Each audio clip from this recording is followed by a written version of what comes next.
Hi everyone, welcome back to my channel. My name is Maki.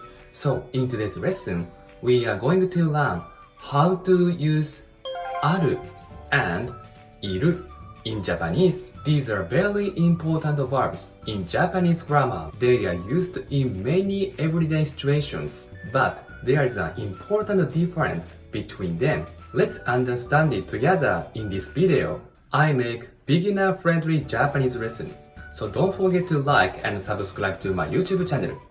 Are you ready? Let's get started. They can both be translated as to be or to exist, and they are used in similar ways to there is and there are in English, but there is a crucial difference between them. I'm going to explain this with some example sentences. The first one is いる. Look at some example sentences. テーブルの下に猫がいます。学校には私の友達がいます。These sentences have something in common. Let's focus on the nouns. A cat and friends. They are animate beings such as people, animals, bags, fish, and even fairies or monsters. The verb ends in ru in its dictionary form. When you want to say it politely, just remove ru and add mas. I explained this conjugation in the previous video, so please check that one if you haven't yet. Let's look at more example sentences. 海にはたくさんの魚がいます。花の周りには蝶がたくさんいます。They are living creatures and movement is always regarded as possible even if they are currently motionless. The next one is ある. There are mainly two ways to use ある.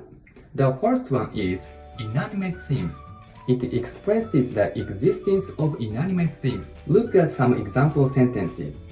美術館にはたくさんの絵があります。公園にはたくさんの花があります。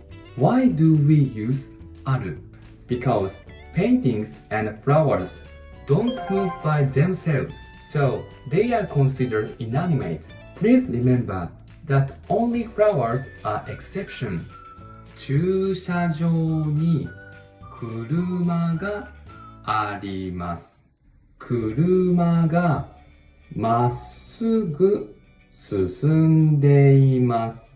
The first sentence is parked car with engine off, so we use ある. The second sentence is a car is moving in this moment.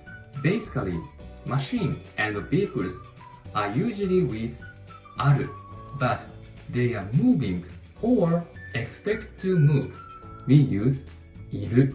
The second is emotion, feelings, and thought. Look at some example sentences. 彼は人気があります。私は足に痛みがあります。私は考えがあります。In English, this usage is similar to have or feel. That's all for today's lesson. How was this video?